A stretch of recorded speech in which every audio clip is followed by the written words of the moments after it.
Thank you, Mr. President. My brief message today is entitled, Why Do I Care? And this just happened a week ago in the Élysée Palace in Paris.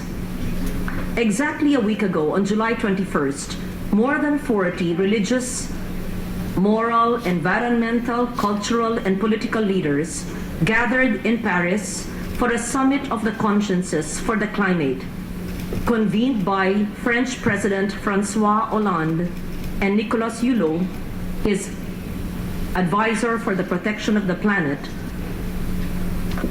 and Hollande in the aftermath of his state visit to the Philippines in February, which highlighted the need for urgent global climate action. The summit is a prelude to the 21st Conference of Parties to the United Nations Framework Convention on Climate Change, or COP21, which will also be hosted by the French government in December this year. Why do I care for the planet? This was the question asked from each of the participants in the summit, including this representation, who was a lone delegate from the Philippines and a panelist speaker. Before we even talk about what nations must do to save the world from the threats of climate change and agree on a universal climate deal on greenhouse gas emissions, each of us should have a personal reflection on what we can do to contribute to protecting the planet. We can no longer delay action because that would mean tragedy for our children and our children's children. We are the custodians of the earth, stewards of its natural resources. It is our responsibility to ensure that future generations will continue to live in a green, healthy, and resilient world. If many are still not convinced why we should care for our planet, let me share with you why we should. And I would like to quote President Hollande.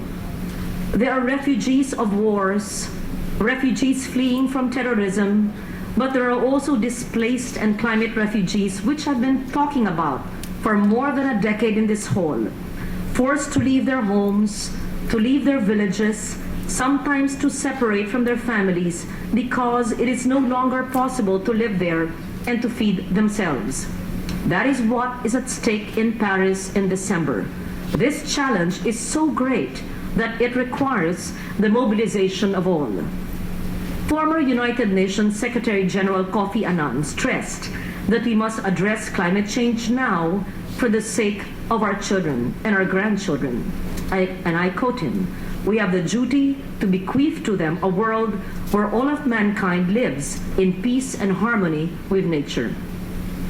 Irish President Michael Higgins warns, and I quote, that ours may be the final generation with the opportunity to effectively respond to the very urgent, uncontested effects of climate change. Prince Albert of Monaco said that we need a lifestyle change, one that does not prey on the Earth's resources and cause deterioration of our ecosystems, the land and the seas. He said, and I quote, "Fighting against climate change is to reconnect to authentic progress which is shared among us all." Nicolas Hulot, Special Envoy of the French President for the Protection of the Climate, or of the Planet, who initiated a summit, said, and I quote, "Behind the general term of climate change, we have here a profound civilization and culture crisis. We have men, women, children who are waiting in despair for us to deal with the causes of their own suffering. The climate crisis is the ultimate injustice." Cardinal Peter Turkson, President of the Pontifical Council for Justice and Peace, stated, "The climate is a common goal belonging to all and meant for all. Yet the costs of climate change are being borne disproportionately by those least responsible for it and least able to adapt to it, or the poor." France's Minister for Ecology, Ségolène Royal, said, and I quote, "Man is the only living being with a conscience capable of expressing its conscience, but this means human beings have a responsibility towards other living beings and the planet itself." Meanwhile, United Nations Secretary General Ban Ki-moon, through a message delivered by Janos Pastor, Assistant Secretary General on Climate, said, and I quote, "Climate change is a defining challenge of our time. It affects us all, but it does not affect us all equally. We have a profound responsibility to protect and assist the world's poorest and most vulnerable people, and to pass on to future generations a planet that is thriving and healthy." Many more leaders of various faiths, religions, and cultural affiliations shared meaningful and powerful statements about the need to combat climate change. But I wish to stress the common messages during the said summit. First, climate change is one of the greatest challenges, if not the greatest, humanity is facing today. Second, in order to effectively combat climate change, we need to progressively decrease our dependence on fossil fuels, especially coal, and shift to renewable energy. Senator Sani Angara was correct in saying the other day that why have we approved more than 21 coal power plants, which in the next 10 or 15 years will make up more than 70% of our energy dependence. That is way beyond what the Department of Energy said, that indeed only 35% dependence on coal is the ideal energy mix. Finally, no effort will be successful unless all of us work together, not just governments, but businesses, civil society, and every individual in this planet.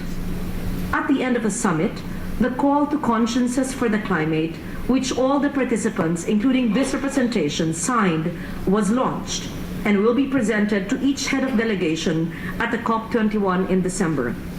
This document invites leaders attending COP21 to reflect and answer the question, why do I care?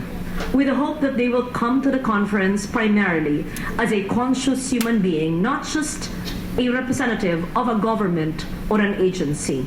Mr. President, I was also able to share my views during the summit, and I said that the Philippines is indeed only a 0.3% emitter of carbon in the world.